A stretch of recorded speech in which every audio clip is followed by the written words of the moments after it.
Dans ma vie, esprit,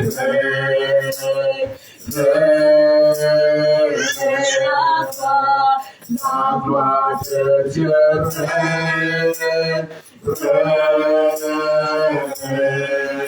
dans ma vie, esprit, la gloire de Dieu,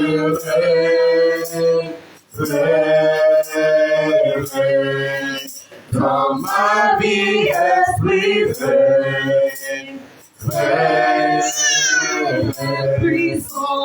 puissance de Dieu,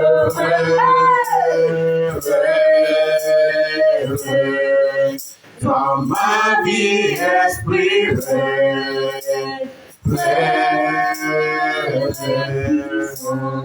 puissance de Dieu,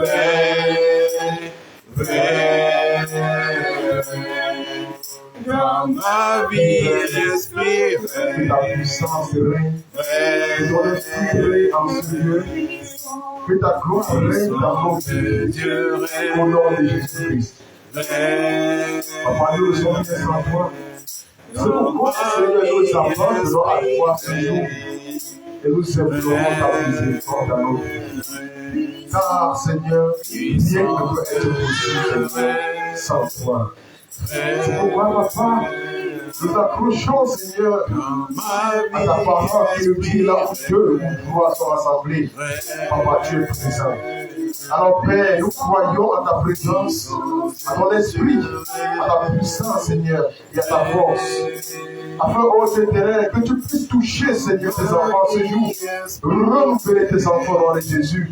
Car tu dis, Seigneur, ceux qui se confient en l'Éternel renouvellent leurs forces. Alors, Papa, nous nous confions à toi aujourd'hui, afin que tu puisses nous renouveler des pouvoirs dans les Jésus-Christ. Afin que nous ne sortons pas, Seigneur, comme nous sommes entrés. Papa, nous sommes entrés chargés, nous sommes entrés, Seigneur, bouleversés, nous sommes entrés traumatisés, Papa. Mais, Seigneur, nous croyons que dans ta présence, oh Seigneur, il y a une cure de désintox spirituelle qui s'opère au nom de Jésus. Papa, il y a une évacuation, Seigneur, de tout esprit, Seigneur, impur dans notre vie au nom de Jésus. Papa, manifeste-toi, car nous nous abandonnons à toi. Papa, je prie afin que tous tes enfants qui sont en ce lieu et tous ceux qui sont connectés expérimentent, Papa, ta puissance au nom de Jésus. Expérimente ta délivrance. Expérimente, Seigneur, ton règne au nom de Jésus. Papa, que toute personne, Seigneur, étant, Seigneur, soucieux, Seigneur, tu vois dans l'anxiété. Papa, je prie afin que aujourd'hui, un esprit, Seigneur, de calme, un esprit de paix, un esprit de restauration se repart sur tes enfants, ici comme connectés ailleurs, au nom de Jésus. Que ta grâce, Papa, oh Seigneur, localise tes enfants au nom de Jésus. Et que tes enfants jouissent, Seigneur, de l'abondance de tes grâces multipliées dans la vie, au nom de Jésus. Papa, merci de ta séance, Seigneur. Merci, Seigneur, d'agir, Seigneur, favorablement pour, Seigneur, ton service au nom de Jésus. Papa, nous abandonnons à toi, que nous croyons, Père, que c'est toi qui fais toutes choses, Seigneur, au nom de Jésus. Papa, utilise, Seigneur, la voix que j'ai, utilise, Père, éternel, ce corps, utilise ce vase.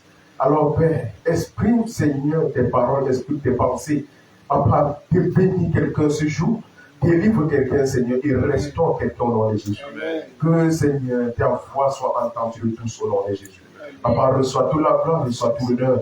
Prends la direction. C'est ton nom puissant et glorieux de Jésus, nous l'avons prié. Amen.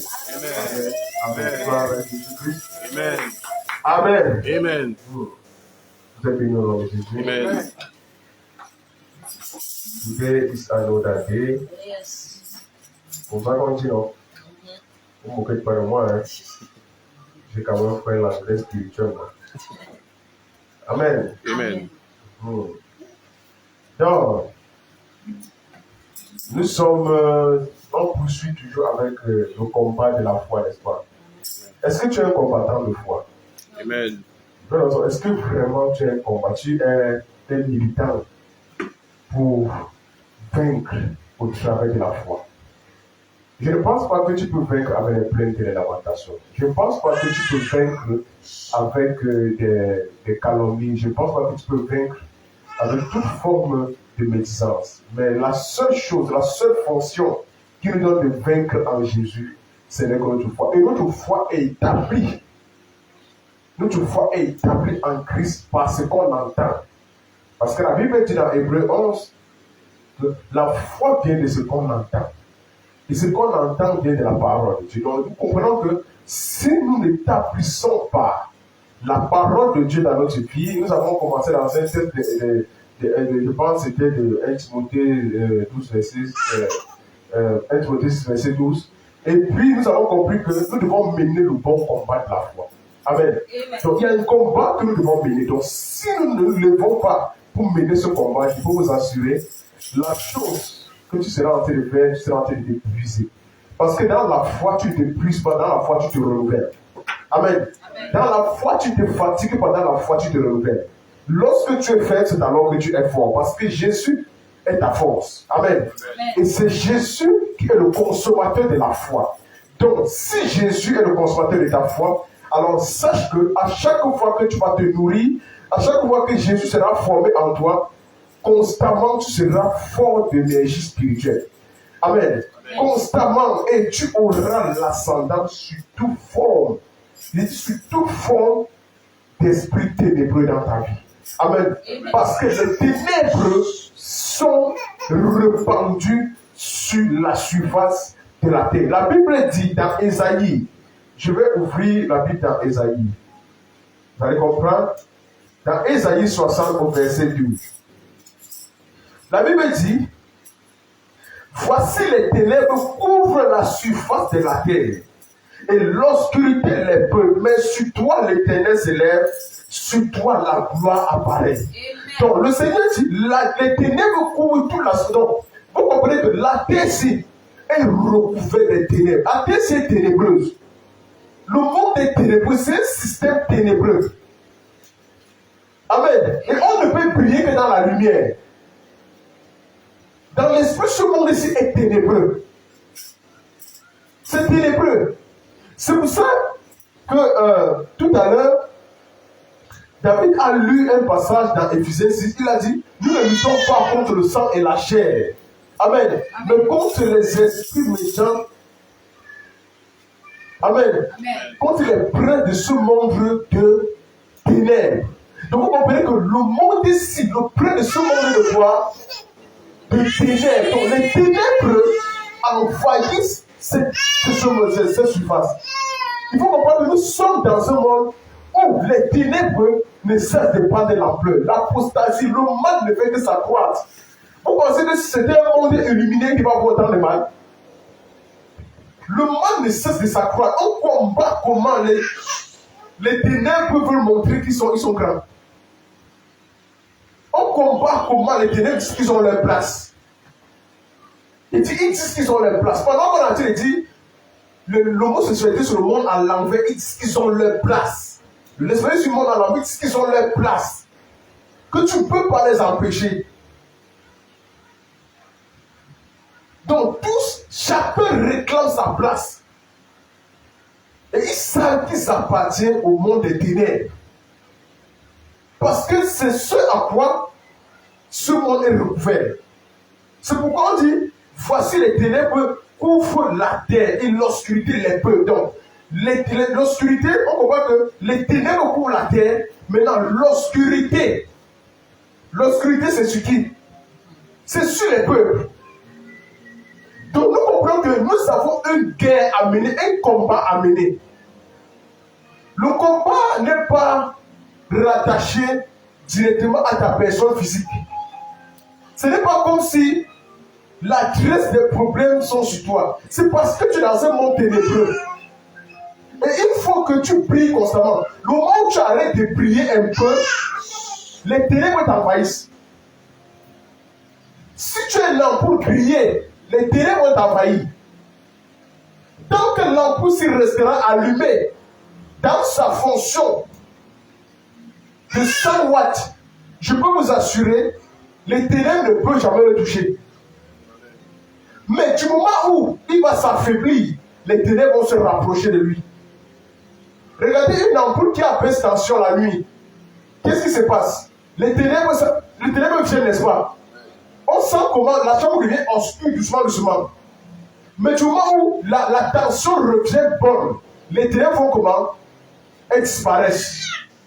Donc, si au préalable, ta vie ne vole pas en éclats, ta vie ne n'est pas alimentée constamment pour veiller à la bonne tension de ta vie, de ta marche, rassure-toi, les ténèbres vont t'assaillir.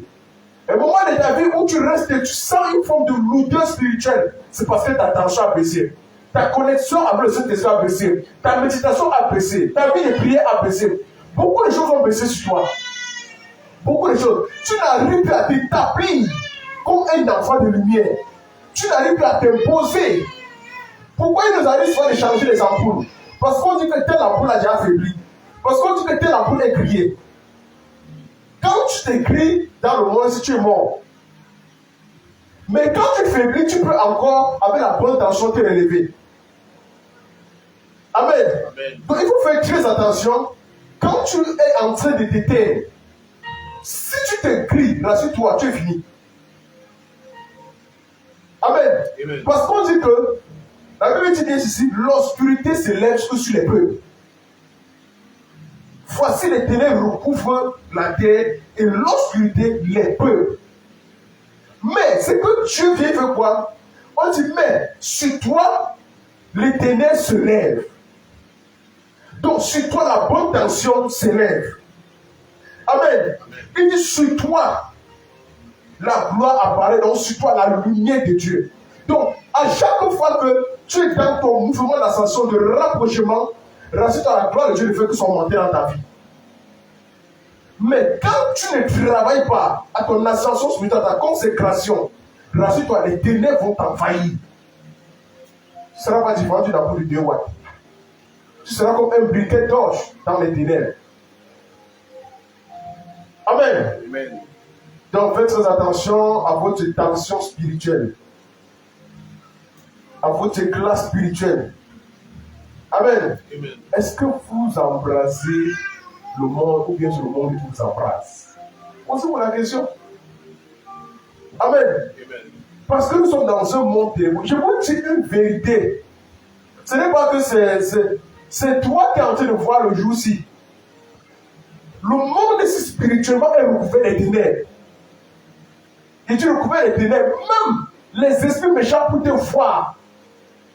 Ils ont besoin de quelque chose qui t'appartient pour te voir. Il faut qu'il y ait quelque chose de eux qui se trouve en toi pour qu'ils te voient. C'est comme ça qu'ils te localisent. Le monde ici est ténébreux. Je peux vous assurer. Vous pensez que quand quelqu'un décède, même s'il décède à midi, vous pensez que c'est le soleil qui va voir? Son âme sera encore dans ce monde, mais il sera dans les ténèbres. Si ce n'est pas la lumière de Dieu qui vole en éclat pour le prendre, les saints de Dieu qui disent, mon ami, tu es fini. Tout ça que les gens sont là, ils cherchent à vous pensez qu'ils cherchent à vous pourquoi en plein midi? Vous pensez qu'ils cherchent pourquoi? Ils sont dans un monde déjà où c'est un lieu spirituel dans ce monde. Où ce n'est que ton état d'âme et d'esprit qui a accès, ton corps n'a plus accès. Ton corps est l'outil qui te permet de visualiser ce monde. Mais dans l'esprit, te connaît les choses, on va constater que le monde est rempli de ténèbres. Ténèbres. Amen.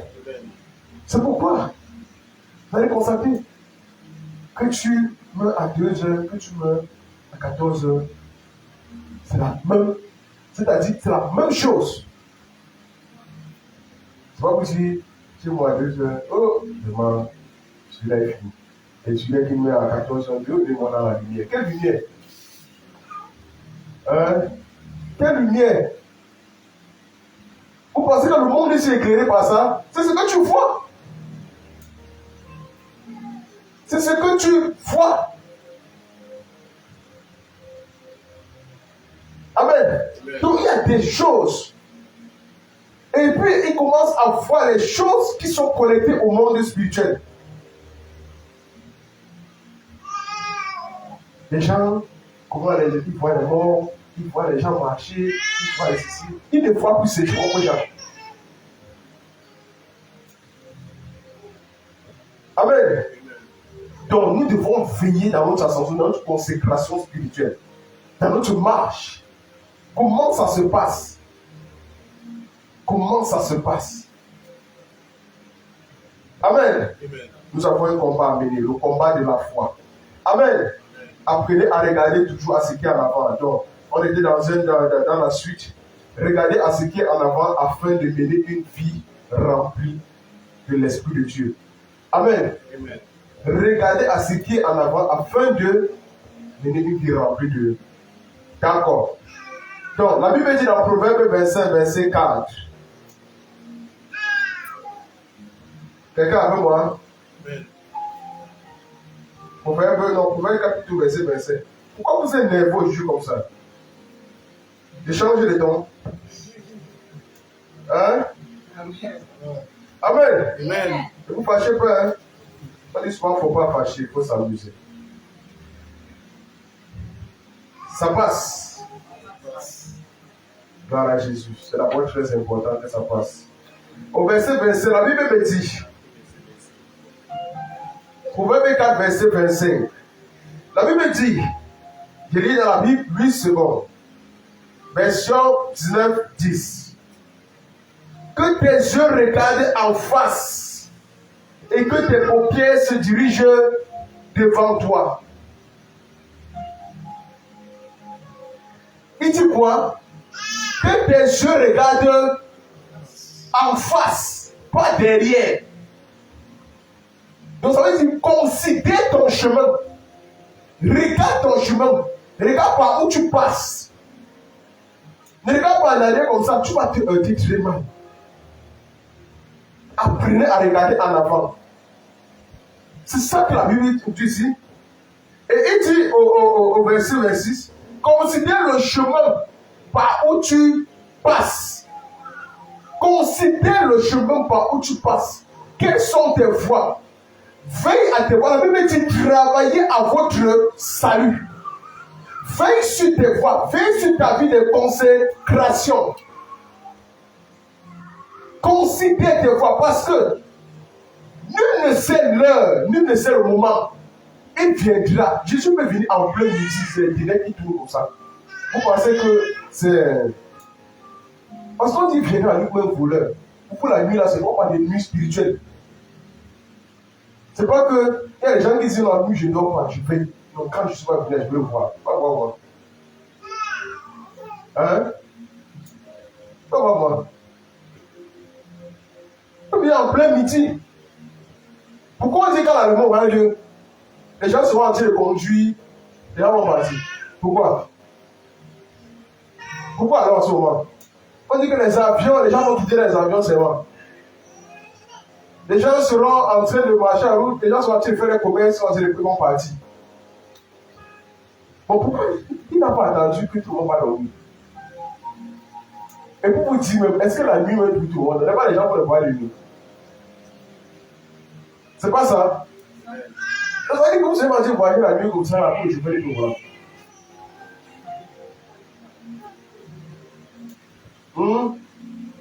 Amen. Donc, nul ne sait l'heure, nul ne sait le moment. On n'a pas dit que les gens qui meurent la nuit sont les gens qui ne sont pas dans la vie, ceux qui meurent la nuit. Comment il avait dit ça? Nul ne sait l'heure, nul ne sait le moment. Travaille chaque jour. Rassure-toi de rendre grâce à Dieu chaque jour dans ta vie. De faire la volonté de Dieu chaque jour. Et il dit quoi? Et que toutes tes voies soient bien quoi? Réglées. Tes voies. Rassure-toi de ton chemin. Et que toutes tes voies soient bien réglées. Ça veut dire ordonnées. Amen. Pourquoi le Seigneur nous interpelle? Regardez à ce qu'il y a en avant. La Bible nous dit, je vais continuer dans le livre de... je vais continuer dans le livre de Éphésiens 3, verset 13. Éphésiens 3. Alors là-bas, s'il vous plaît.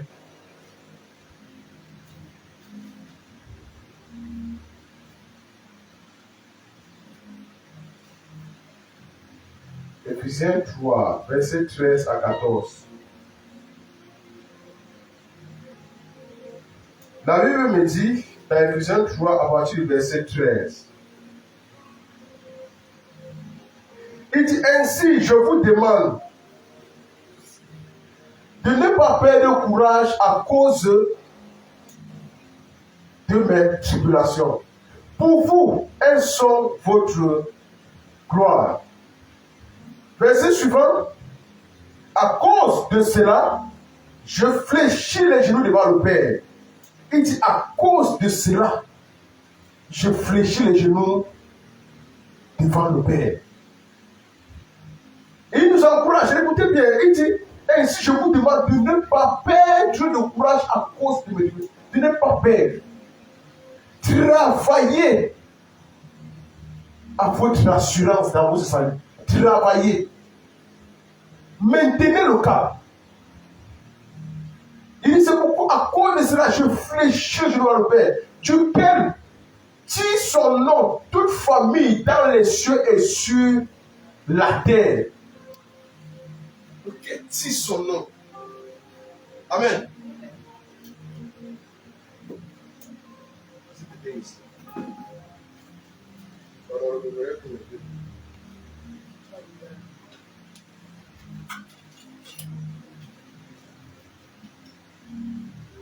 Amen. On a ça? D'accord. Donc, c'est un peu ça. C'est un peu ça. Si tu es d'accord, on avance. Amen. Philippiens 3 maintenant. Je passe au suivant. Philippiens 3. La Bible me dit encore au verset 13. Écoutez très bien. Verset 13. Frère, je ne pense pas l'avoir saisi. Il dit, je ne pense pas l'avoir saisi. Écoutez très bien. Mais je fais une chose. Oubliant quoi? Ce qui est en arrière et me portant vers ce qui est en avant. Amen. Amen. Il dit, frère, je ne pense pas l'avoir saisi, mais je fais ma part une chose. Donc, la chose qu'il fait, oubliant ce qui est où, en arrière, et me portant vers ce qui est. Vers quoi tu te portes? Vers quoi? Est-ce que tu te soucies même de ton égalité? Est-ce que tu veilles à travailler à ton assurance, à ta foi, ta consolidation? Est-ce que tu veilles à ça? Ou bien tu veilles à te plaindre? Ou bien tu veilles à trouver tes propres angles, tes propres justices dans ce monde qui ne vont pas clarifier ton innocence en haut? Amen. Verset 14. Je cours vers le but pour remporter le prix de la vocation céleste de Dieu en Jésus. La vocation quoi? Donc veille à ta vocation céleste. Amen. Amen. Amen. Pense à ta vocation céleste. Parce que je peux vous assurer, vous sortez de quelque part et vous allez retourner. Vous sortez de l'éternité et vous allez retourner. Amen. Amen. Et du coup, sortez de l'éternité. Avant que tous les gens de ce monde se te connaissent, tu te connaissais depuis. Tu vivais déjà dans l'éternité. Il a dit c'est ton temps, pas maintenant. Maintenant, il y a quoi? Il y a la mission. Quand tu es envoyé, il y a quoi? Il y a une mission. Amen. Amen. Il y a une mission. Maintenant, qu'est-ce qui se passe? C'est pourquoi le verset de Matthieu 6, verset 33, souvent mal compris par les gens. De rechercher premièrement le royaume des... Et toutes ces choses, le royaume des cieux, et toutes ces choses. Parce que la Bible dit au commencement, Dieu créa quoi? Les cieux. Amen. On n'a pas dit le ciel, les cieux. Maintenant, recherchez premièrement le royaume des... Maintenant, quand on te dit, tu quittes quelque part, voici, supposons que tu étais ici, assis sur ton trône dans les cieux, quand Dieu t'appelait. Maintenant, quand il t'appelle, tu es en train de partir vers où? Vers la mission. Quand tu te lèves, maintenant, si quelqu'un t'interpelle, il dit, retourne d'abord chercher le royaume des cieux. Qu'est-ce que ça s'est passé? Ça veut dire que tu fais des mythes où tu peux avoir t'asseoir là-bas. C'est ça? Mon ami, quand tu quittes, tu laisses tout. On se comprend? Tu arrives, Jésus, quand il est arrivé, Jésus ne connaissait plus tout. Jésus devait encore se découvrir quoi? Dans la parole. Rechercher premièrement, ça veut dire que recherche à te découvrir. Toi, ta nature céleste, ta nature divine, toi, le prince est là. Cherche à te... Amen. Et les fonctions célestes de l'homme sont beaucoup plus cachées dans son sang. C'est pourquoi le monde des ténèbres a besoin de verser le sang constamment. Jésus, pour racheter l'humanité, a dû verser son sang pour racheter l'humanité. C'est ça qui te rachète pour le ciel. Le sang. Maintenant, ce que le monde des ténèbres recherche, c'est d'utiliser le sang des enfants de Dieu pour pervertir. Est-ce que vous savez que la mer a une voix? La mer a la bouche. Vous savez que la mer a les portails, n'est-ce pas? La mer, il dit la mer, l'eau. L'eau là, ça a des portails. Les gens là-bas, ils ouvrent les portails, ils entrent. Il dit, ils entrent dans la mer.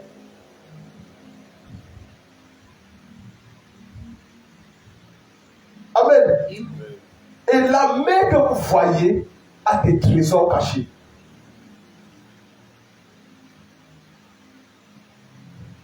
Amen. Voilà ça. C'est pourquoi vous allez voir comment les sacrifices se passent. On part dans l'eau.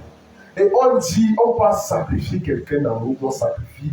Quand vous voyez comment l'eau a emporté quelqu'un, on dit qu'elle est partie d'agir, s'est noyée, tout ça. Vous pensez que c'est quoi? Ce sont des sacrifices des eaux. Ils ont besoin du sang. Ils ont besoin du sang. L'eau t'a pris, l'eau t'a attiré. Il y a des choses que pour l'acheter, ils ont besoin du sang. C'est pourquoi Jésus, quand il est venu, il a versé le sang utile pour nous racheter de tout. Amen. Le monde spirituel est très compliqué.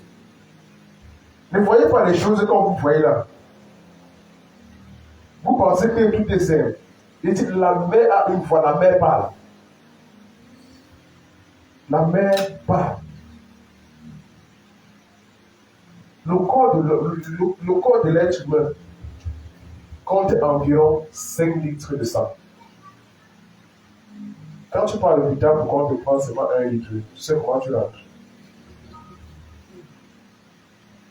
Tu es rentré comme le petit de la terre. Si à l'instant on ne te donne pas directement et qu'on prend ton sang, il faut après qu'on te retourne, sinon tu vas t'épargner là-bas. Amen. Tu vas t'épargner. Donc, vous comprenez pourquoi souvent quand les gens font ces accidents, quand ils se vivent du sang, ils commencent à faiblir.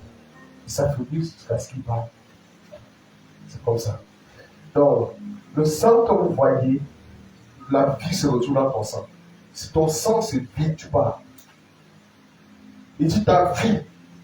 C'est pourquoi pour décrypter, pour connaître ton existence, ils partent dans l'eau. Ils font comment? On dit, on fait comme ça. Et on verse le sang dans l'eau. Tu parles. L'eau va connaître ton identité. C'est au travers de ton sang. Tout est inscrit à l'intérieur. Pour te connaître, ton identité, ta fonction, même ta mission même. Quand tu utilises ton sang, on connaît tout ce pourquoi Dieu t'a appelé. C'est tout est inscrit là. C'est là où ta vie se trouve. Amen. Amen. On se comprend? Amen. Donc, ce qu'on dit que le combat aujourd'hui qu'on va mener, ce n'est plus un combat du sang et de l'âme. C'est un combat spirituel. Jésus a versé son sang pour que aujourd'hui nous mettons feu aux ruses du diable. Parce qu'il essaie de séduire les gens avec ses fonctions. Parce qu'en fait, ces choses dans les lieux occultés, ça marche. Ça marche. Amen. Amen. Verser le sang des gens pour pouvoir grandir, avoir du succès, avoir ceci, des promotions, avoir des... Hein? Et Paul a dit, maintenant, puisque je suis racheté en Jésus, mon combat, c'est le combat de la foi. Maintenant, je me porte à regarder vers ce qui est en avant. Je ne regarde plus à ce qui est en arrière. Donc, commence à regarder en avant. Regarde à ta vie céleste. Amen. Regarde, tu as dit, tends maintenant vers quoi? Vers la perfection. Dis-toi, j'ai été, c'est-à-dire, assez, c'est assez. J'ai déjà été suffisamment souillé par ce monde. Je dois maintenant me découvrir dans ma nature luminaire, dans ma nature énergétique, dans ma nature spirituelle, dans ma nature céleste. Si vous découvrez, vous allez voir que vous êtes au-dessus. Je vais vous dire une chose.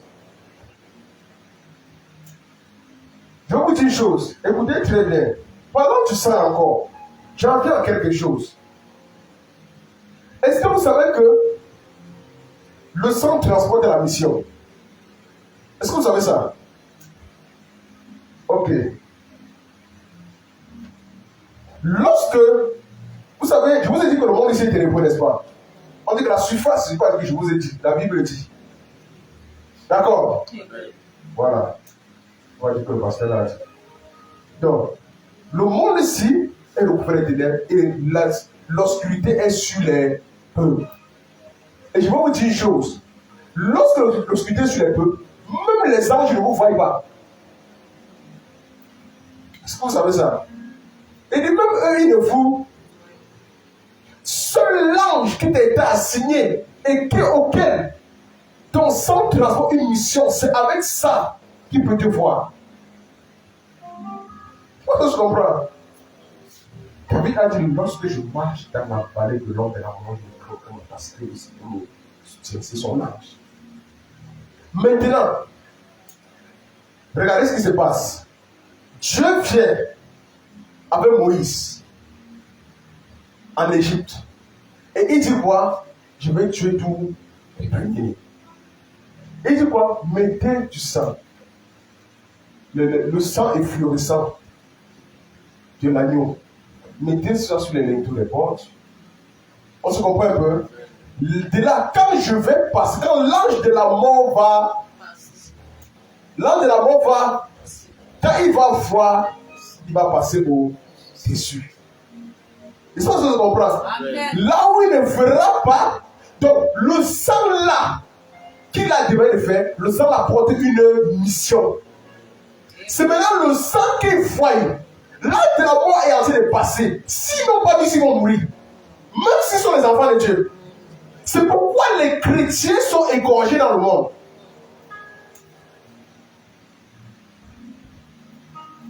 C'est pourquoi on vous dit, veillez toujours, et dit toujours, à vous recouvrir de quoi? Du sang de Jésus.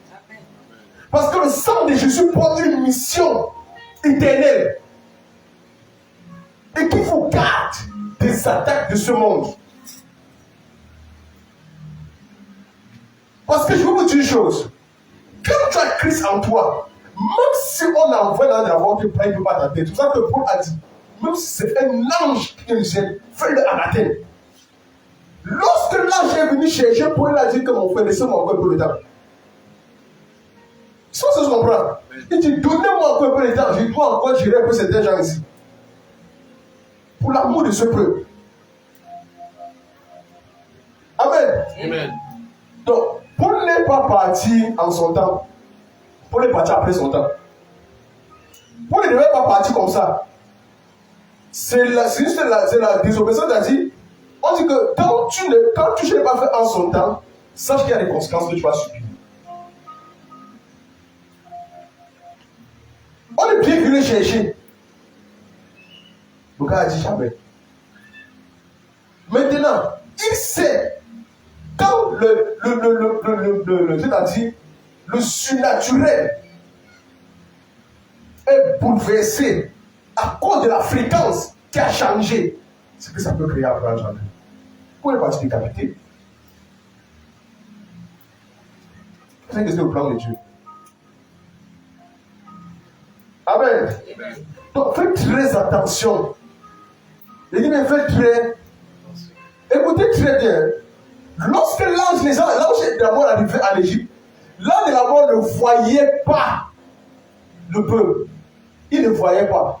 Tout ce qui les intéresse, tout ce qui voit son passage, il tue. Il tue. La chose qui le fait passer au travers, c'est le sang.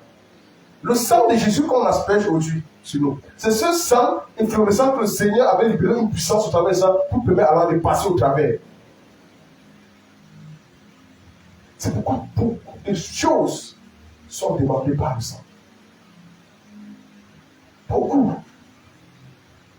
On invoque ta visibilité par le sang dans le monde des ténèbres. C'est pourquoi quand tu te recouvres du sang de Jésus et tu pries au nom de Jésus, les anges te localisent. Si tu prends, je vous ai dit, dans l'esprit, les choses naturelles sont localisables. Les choses qui ne sont pas localisables, on ne voit pas ça. On ne voit pas cette lumière là-bas. Dans l'esprit. Si maintenant tu vois dans l'esprit, tu vas voir, tout ça, tu vas plus voir. Mais si j'allume une bougie, je mets devant moi comme ça là, je commence à prier. Le reflet de la lumière de la bouche sur mon visage va faire que quand je vais prier, l'ange qui verra en premier, il va localiser mon visage en face de la bougie, c'est là-bas qu'il va partir.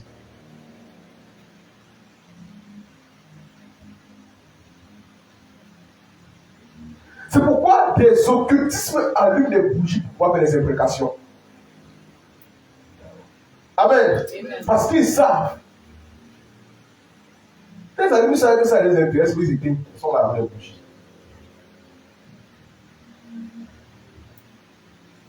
On continue? Amen. On continue, on arrête. Let's go. Maintenant, dans Exode 25, dans Exode 28, à partir du verset 5. Retournons dans Exode 20.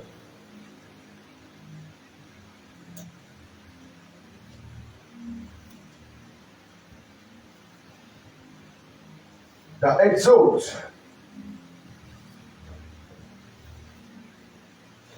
la Bible dit à partir du verset 5 à 6. Exode 20, d'accord? Il dit, tu ne te prosterneras point devant elle, l'Éternel. Tu ne te prosterneras devant elle, et tu ne le serviras point, car moi, l'Éternel, ton Dieu, je suis un Dieu jaloux, qui punit l'iniquité des pères sur les enfants jusqu'à la 3e et la 4e génération de ceux qui me haïssent. Verset 6. Écoutez très bien. On dit, et qui fait miséricorde jusqu'à 1000 générations à ceux qui m'aiment et qui gardent mes à ceux qui m'aiment et qui gardent mes commandements. Regardez, ce verset biblique que vous voyez, il dit ce verset biblique a été utilisé par certains croyants. Je peux même dire certains prédicateurs pour expliquer que si je ne sais pas trop, si un enfant de Dieu ne vit pas dans la victoire, c'est parce qu'il subit une double malédiction générationnelle. Ou bien il subit le péché de ses pères.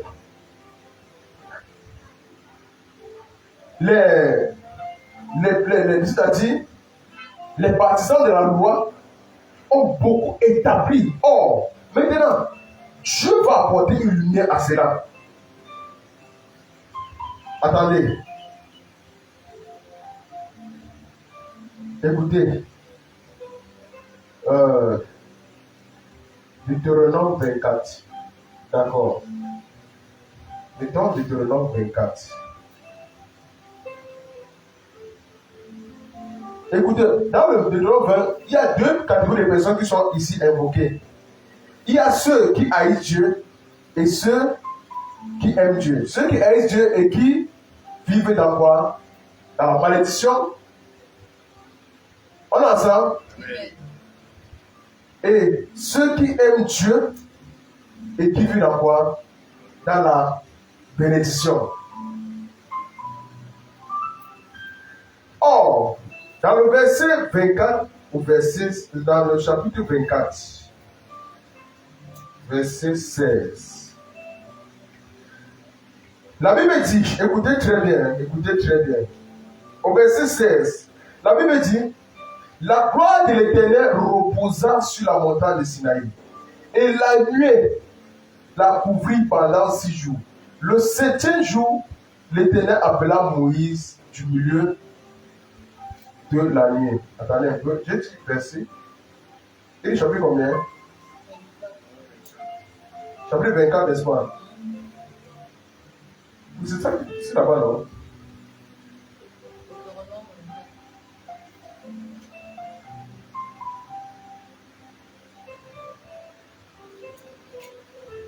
J'ai pris juste dans le petit qui est dans l'Exode. Il faut aussi me rappeler. Ça veut dire qu'il n'y a pas de projections là, pas d'avoir mis dans des choses compliquées. Verset 16, merci, vous êtes bénis. La Bible dit, on ne fera point mourir les pères pour les enfants. Regardez comment Dieu arrange les choses. Hein? Il dit, on ne fera point mourir les pères pour les enfants, et on ne fera point mourir les enfants pour les... On ne fera point mourir on fera mourir chacun pour son... Donc on dit, chacun va répondre de ses actes. Amen. Donc, c'est pour dire, quand tu viens en Christ, Christ te coupe le cordon qui te rattache à tes pères. Il te cache dans son sang. Il te renouvelle de l'intérieur. Maintenant, comment est-ce que tu seras en Christ et tu seras en train de peut-être de traverser le désert et on dit que c'est la malédiction qui est rattachée à ton père. Mais c'est rattaché à ta mère. Mais tu es en Christ. Bon, les hommes en Christ, tu es pasteur même là, établi en Christ. Amen. Amen. Et après, regarde. Je vous dis juste que le passage là, ce n'est pas un passage que vous voyez, c'est Dieu lui-même qui l'a dit au départ. Et ce sont des choses qui existent. Les malédictions générationnelles pèsent. Maintenant, toi étant en Christ, la chose qui te déconnecte des malédictions générationnelles, c'est ta consécration. Maintenant, si tu n'as même pas une vie de consécration pour t'éloigner du cordon adamique qui te rattache ce monde, racine, ça va influencer sur toi. C'est pourquoi, dans un aspect, si Dieu te montre ça, il va te montrer comment faire pour briser. C'est pas ça que je comprends. Hey! Hey! Ah! Je n'ai pas été coupé. Oh là là, allumez-moi la torche. Allumez-moi la torche. Qu'est-ce qui ne marche pas? Amen. Amen. On est ensemble? Amen. D'accord. Allume, tu as parlé de torche. Oh là.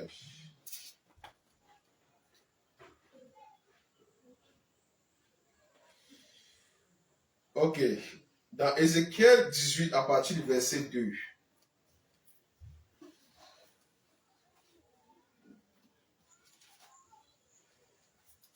On voit bien lire, je suis obligé d'ouvrir ici.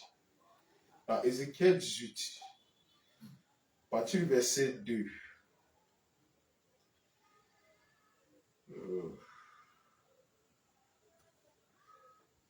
Ézéchiel 18. À partir du verset 2, la Bible dit, pourquoi dites-vous ce proverbe dans le pays d'Israël? Il dit, pourquoi dites-vous ce proverbe dans le pays d'Israël. Les pères ont mangé les raisins verts et les enfants et les dents des enfants en sont agacés. Merci. Merci Seigneur. Amen. Amen. Merci. Vous êtes bénis. Amen. Vous êtes lumière. Amen. J'étais dans le livre de Ézéchiel 18. Dans Ézéchiel 18, à partir du verset 2. Je crois que les gens vont faire le but quand même, parce que ça, c'est les points qui me font comme ça récemment. Amen. Oui. Parce que ça, il faut faire la nuit, là, l'hospital va déranger. Donc, pourquoi dites-vous ce proverbe dans le pays d'Israël? Les pères ont mangé les raisins verts et les dents des enfants en sont enlacées. Verset 3. Il dit, je suis vivant, dit le Seigneur, l'Éternel. Vous n'aurez plus lieu de dire ce proverbe en Israël. Il dit, je suis vivant, vous n'aurez plus lieu de dire ce proverbe. Voici, toutes les âmes sont à moi. L'âme du Fils comme l'âme du Père. Ça veut dire que, de la même manière que l'âme du Père appartient à Dieu, l'âme du Fils appartient à Dieu. C'est Dieu qui décide de quand le Père va partir ou de quand l'enfant va partir. Ce n'est pas à vous de décider. Il dit, tous les âmes sont à moi. L'âme du Fils comme l'âme du Père. L'une et l'autre sont à moi. L'âme qui pêche, c'est elle qui mourra. C'est cette âme. Amen. Amen. C'est l'âme-là. C'est pourquoi il revient au verset 2. Pourquoi dites-vous ce proverbe? Dans le pays d'Israël, les pères ont mangé les raisins verts et les ans des enfants ont enlacés. Pourquoi dites-vous ce proverbe? Il dit pourquoi? Je ne sais pas si on se comprend. Maintenant, quand on se retrouve dans cette condition, avec ces versets, Dieu a voulu corriger la mauvaise interprétation que son peuple avait de sa parole. Dans le livre de Exode 20 qu'on a lu, Exode 20 verset 5. Dieu a voulu corriger ça parce que les gens avaient la mauvaise interprétation. Que non, c'est le péché du Père qui me fait mourir. Non. Non, non. J'ai souvent dit une chose. Si tu commets ton erreur, tu vas assumer. Je pense que tu comprends. Parce que Dieu va embêter chacun selon ses œuvres. C'est ça que tu comprends. Donc, il est censé de comprendre que les enfants de Dieu n'ont pas à subir des malédictions pour commencer à établir des consciences que non, il faut briser, mais ce qu'ils ont besoin, c'est de la vérité qu'il faut saisir. Il faut saisir la vérité. Dis-toi, je n'ai plus aucun lien avec mon père, ma mère. Et établis-toi dans une vie de consécration. Plus tu vas t'établir en Christ, Christ sera formé en toi. En ce moment, Christ sera visible. C'est encore la malédiction, c'est la bénédiction. C'est la bénédiction. C'est Christ qui est en toi. Paul a dit, si j'ai vu, c'est plus moi qui vis, c'est Christ. Il n'a pas dit mon père ou ma grand-mère vit. Comme du cœur, c'est la grand-mère qui vient vivre en eux. Tu vois que Christ est une grand-mère dedans. C'est pas Christ. Vous savez pas que ça existe. Quelqu'un est là, ce n'est pas Christ, c'est un grand-mère qui est dedans, c'est un vieux père qui est dedans. C'est pas Christ. Amen. Amen. Donc vous devez tout faire pour jouir de vos grâces aussi longtemps que cela fut-il et de comprendre que la malédiction de ton père n'a pas obligation de t'imposer une vie. C'est pas parce que ton père était pauvre que tu vas dire que en fait, je vais faire comment? C'est parce que mon père était pauvre. J'ai vu un film d'acteur au propos qui dit pourquoi nous sommes pauvres? Il dit parce que mon père était pauvre. Parce que ma grand-mère, mon père, il a laissé l'héritage de la pauvreté à mon grand-père a laissé à mon père. Mon père m'a laissé comme vous, tu ne que jamais. Lui, il a dit jamais à son niveau. Donc, si toi, tu acceptes, parce que lui, le Père a accepté. Par conséquent, ça devait simplement le suivre. Mais toi, tu vas refuser et établir la vérité que Christ est mort pour toi. Il s'est fait pour que toi, tu sois. Amen. Pourquoi alors quand tu vas subir la malédiction de la pauvreté de ton Père? Pourquoi tu vas subir la malédiction de la limitation? Nous ne luttons pas contre la chair et le sang, mais contre quoi? Les esprits ténébreux. Ce sont eux qui nous suivent et qui nous séduisent la conscience. Amen. Amen. Ce sont eux.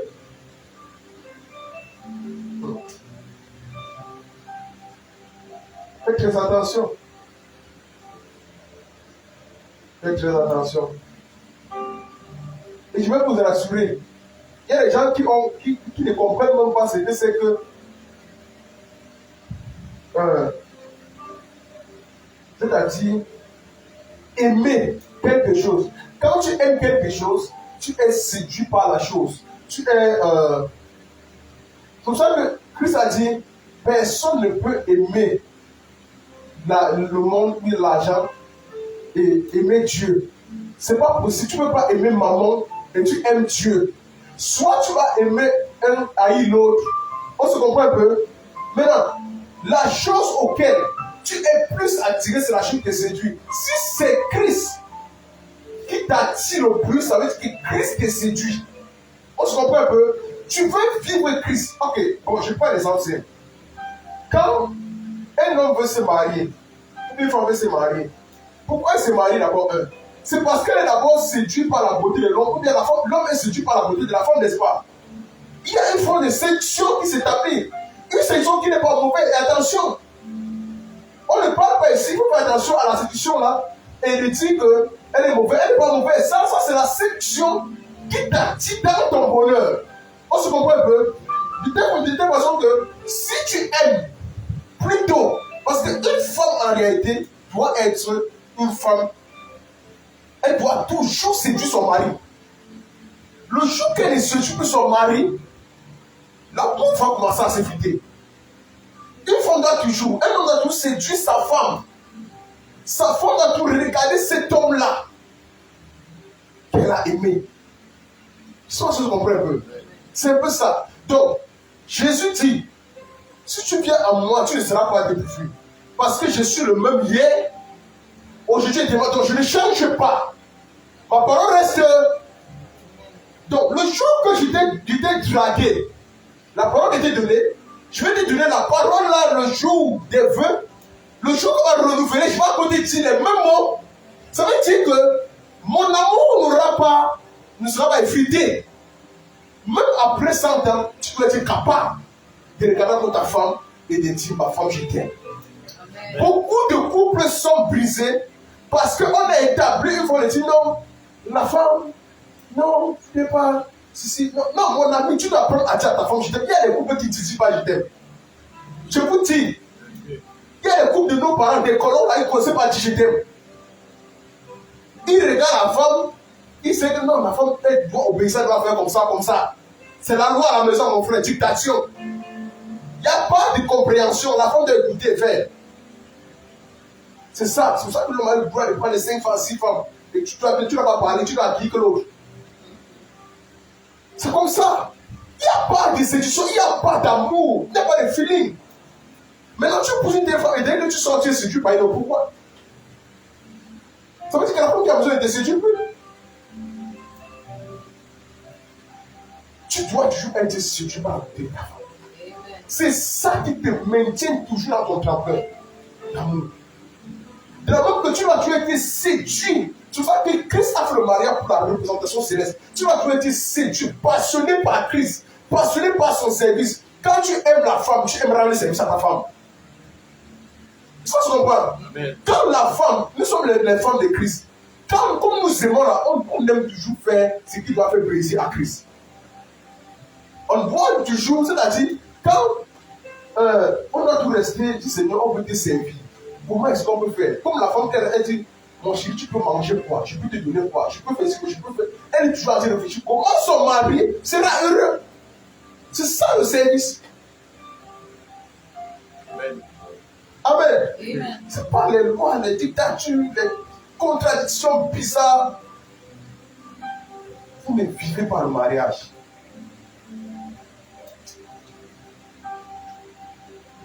Vous désirez faire ce longtemps. Amen. Amen. Donc il faut comprendre.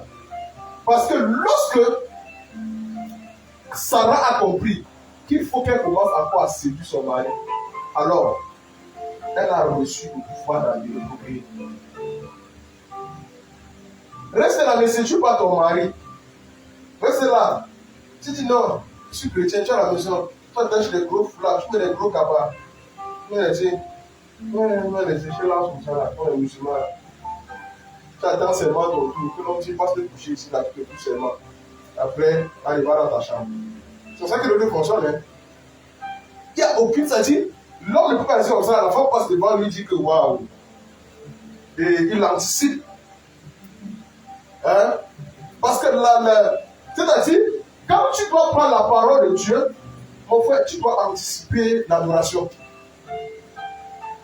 Quand tu lis, tu anticipes. Tu es séduit par les mots.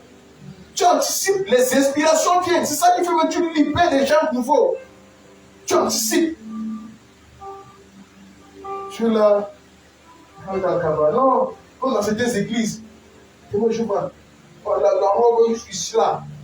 Et tu m'as là comme ça là. En fait, la femme a d'abord séduit son mari. La femme a d'abord déjà une nature, une séduction. Maintenant, la chose qui est un péché dans la séduction, on dit que ne soyez pas séduits par les œuvres de ce monde. Ne soyez pas séduits par l'argent. Il ne faut pas que l'argent te séduise. Il ne faut pas que le pouvoir te... Faut pas que... Il y a tellement de gens qui séduisent. On dit quoi? On dit Satan séduit les gens. On a dit les femmes. Pourquoi dès qu'on parle de séduction par la femme, pourquoi que les hommes ne séduisent pas? Tu penses que la femme avant vraiment de t'aimer là, c'est parce qu'elle n'a pas vu vraiment galant. Hein? Ou bien on t'a pris dans un frigo et puis là des beaux devant ça que voilà l'homme la prend.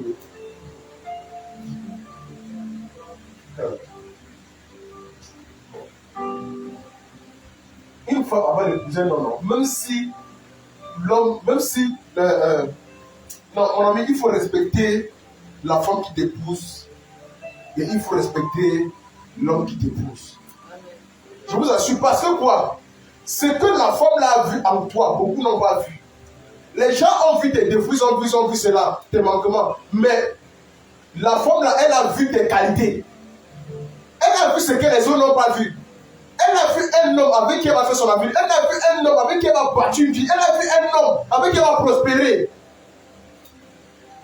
Mon ami, quand tu vois comme ça, respecter, ça veut dire qu'elle a vu en toi ce que les autres n'ont pas vu. La même chose pour la femme. L'homme a vu quelque chose en elle que les autres hommes n'ont pas vu.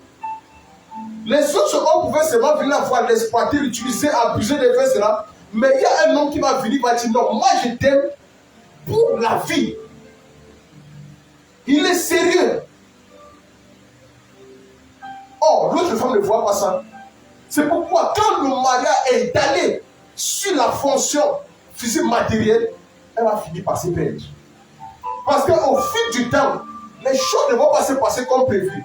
Et si vous ne vous accrochez pas, là, alors de ce que votre langage de pensée spirituelle vous a confié, ça allait perdre.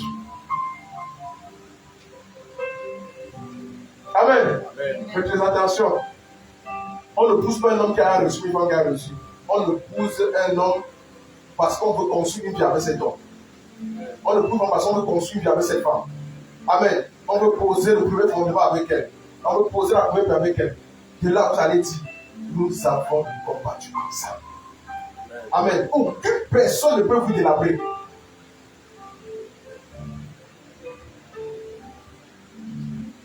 Ne partez pas pour telle mais si vous dites non, c'est parce que mon père était pauvre. Amen. Amen. Donc, sachez que la foi, c'est la substance des choses qu'on espère. Amen. Et on voit ça dans Hébreux 11, partie du verset 1. Amen. Maintenant, et sachez que la foi, c'est pour. Je vous ai dit que la foi, c'est pour. C'est pour jouer, n'est-ce pas? C'est pas pour après. Je crois que j'avais à séparer tout ça, la foi, l'espérance, n'est-ce pas?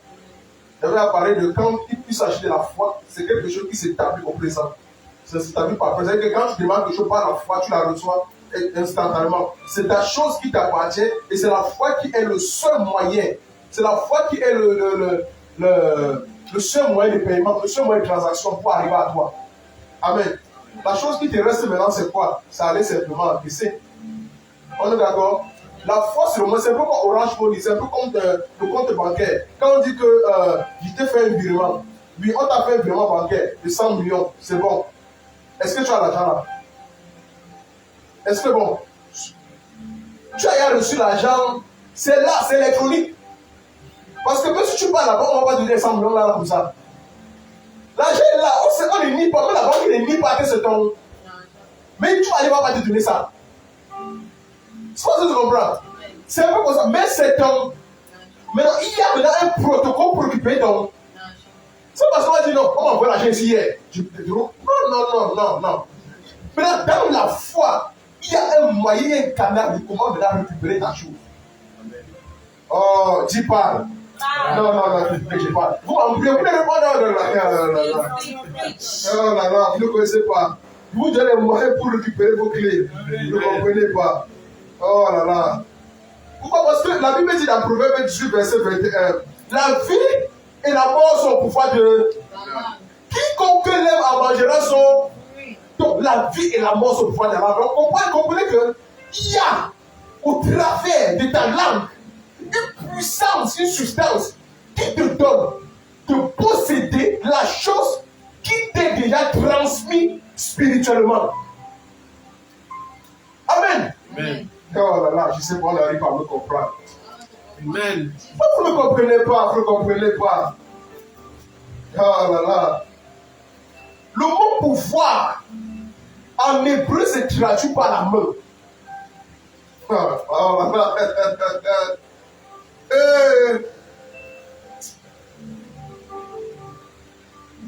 Vraiment. Regardez, le mot pouvoir en hébreu, quand vous voyez en hébreu, vous avez pouvoir, et se traduit par la main. C'est comme si vous avez une main dans votre bouche. La chose qui te donne de récupérer, c'est ta main quoi? Spirit. Maintenant, il faut aller avec ta main spirituelle. Quand tu parles la parole, n'est-ce pas, il faut parler. La Bible dit que parle pour t'édifier. C'est quand tu vas parler qu'on saura, n'est-ce pas? Si tu parles, qu'on saura quoi? Amen. Tu vas dire, ok, j'ai le chien comme ça. Si tu parles avoir des délais comme ça, tu es multimilliardaire de Dieu, c'est pas comme ça. Monsieur, qu'est-ce que vous voulez? Amen. Amen. Donc, la vie et la mort sont au pouvoir de la langue. oh là là. Soit tu acceptes de t'éterniser dans la médiocrité, soit tu acceptes de sortir de la médiocrité. Amen. Ne soyez pas incrédules. Amen. Amen. Donc, la parole de Dieu est vraiment vivante et efficace. Amen. Amen. Elle est vivante et efficace. Et je prie que Dieu te connecte aux fonctions vitales. Il dit aux fonctions vitales de sa parole. Au nom de Jésus-Christ. Amen. Amen. Il dit qu'il te connecte aux fonctions vitales. Amen. On a ça. Amen. Vivez la parole de Dieu. Amen. Il dit vivez la parole. De Dieu. Vivez la parole. De Dieu. Dans Colossiens 1, à partir du verset 12 à 14. Dans Colossiens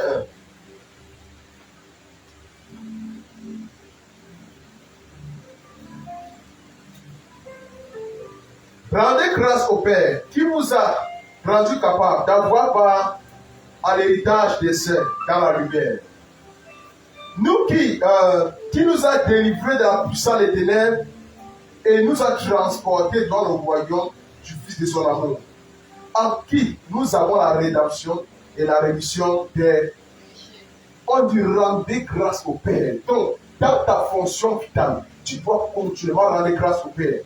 On dit qu'il nous a rendu capable d'avoir part à l'héritage des saints. L'héritage des saints. Qui nous a rendu capable d'avoir part. la vie, la santé, c'est ton héritage. Tu comprends? Il dit la santé, c'est ton héritage. La force, c'est ton héritage. La joie, c'est ton héritage. L'héritage des saints, c'est ça. La paix, c'est ton héritage. Alléluia. Vous n'arrivez pas à comprendre. Bon, je dis alors maintenant 1 Pierre 2 verset, donc peut-être là-bas vous allez comprendre. Amen. Peut-être vous allez comprendre là-bas. On dit, lui qui a porté lui-même nos péchés en son corps sur le bois, afin que mort au péché, nous vivons pour la justice. Lui par le métier duquel vous avez été. Tu es déjà guéri. On dit vous avez été. On n'a pas dit tu seras. On a dit vous avez été. Ça veut dire la guérison c'est quelque chose qui t'a déjà été. C'est ton héritage de depuis. Et, vous ne comprenez pas. Vous ne comprenez pas. Et, que vous ne devez plus baigner dans la maladie quand vous avez ce héritage pareil. Amen. Amen. Oui, donc, regardez, je vous donne un secret. Amen. Quand tu es face à quelque chose, si tu es face à une épreuve, si tu es face à une maladie, si tu es face à peut-être, je ne sais pas, à un désert, ou bien si tu es confronté à une attaque, voilà comment ça se passe. Quand tu veux élever ta foi pour acquérir la chose, parce que je vous ai dit, tant que Christ n'est pas réel dans votre vie, tant que cette fonction n'est pas activée dans votre vie, vous ne pouvez pas jouir de la puissance de cette parole créatrice. Parce que la parole de Dieu est créatrice et vivante, comme n'est pas de bleu. Alors, maintenant, quand il s'agit de ça, si, parce que tu ne peux pas rester dans un état de pauvreté délabré et puis accepter les souffrances. Non, non. Christ s'est fait pauvre pour que tu sois riche. Ok, fais ce que tu dis. Maintenant, regardez ce qui se passe. Quand tu veux grandir ta foi pour obtenir ton miracle à ce niveau, ça veut dire quoi? Dieu t'exhorte à plus maintenant. Puisque si c'est un état de guérison que tu cherches, il t'exhorte. Toi qui as besoin, parce que ça veut dire qu'il te sera fait selon la foi. Maintenant, toi qui as besoin de monter dans la foi pour obtenir ta guérison, pour obtenir ton miracle, pour obtenir ta délivrance, pour obtenir, c'est-à-dire, faveur. En ce moment-là, il te demande maintenant de prendre la méditation au travers de tous les sermons qui parlent de la guérison. Recherche beaucoup ça, médite, travaille, ça va te monter dans la foi. À un moment donné, la guérison là, ça ne sera plus une question de confession, ça sera une question d'attraction. Plus tu montes, la loi d'attraction, il dit la loi d'attraction se met en place. Amen. La guérison s'établit, tu ne t'en rends pas compte. Il dit plus tu vas monter. Amen. Ouais. Amen. Et si tu sens, c'est un blocage au niveau de tes finances, mon ami. Ce n'est pas un problème pour Dieu. Alléluia. Le problème c'est toi, Dieu n'est pas le problème. Il te sera fait selon ta foi. Rien n'est possible à celui qui. Tout est possible à Dieu. Le problème c'est ta foi. Si ça t'arrive et tu demandes dedans, c'est parce que c'est toi qui veux. Amen. Amen. Maintenant, il te dit, il a dit à Jésus, prends ça, médite le jour et nuit afin de réussir. Que l'échec ne t'atteigne pas. Amen. Parce que si Josué ne méditait pas ce livre, pour suivre exactement ce que l'Esprit disait, il ne pouvait pas obtenir. Maintenant, tu es en train de subir. Tu vas être là, malade. Supposons quelqu'un qui a l'hôpital, quelqu'un qui a l'hôpital est malade. Tu vas venir à l'hôpital le prêcher la sanctification. Tu vas venir à l'hôpital pour prêcher la prospérité. Non, dis-moi un peu. Qu'est-ce que la personne, quand tu arrives là, qu'est-ce qu'il veut? C'est pas une prédication sur la guérison. Pour le fortifier, non? Pourquoi tu parles de ça? C'est pour remonter la foi. Maintenant, toi, à ton niveau, quand tu sens que ta foi n'est pas encore assez, mon ami, monte. Monte. Travaille les serments de la foi, de la guérison. Monte. Travaille, parce que, par ces mesures, nous avons déjà été guéris. Mon ami, tu établis ça. Amen. Père, nous te rendons grâce au nom de Jésus-Christ pour ce moment d'échange, de partage de ta parole au nom de Jésus. Malgré Dieu tenait les vents et les marées, papa, malgré les coupures de lumière, tu nous as fait grâce d'arriver au bout de ce échange. Au nom de Jésus. Et nous croyons, Père, que tes enfants ne sortent pas d'ici les mêmes au nom de Jésus.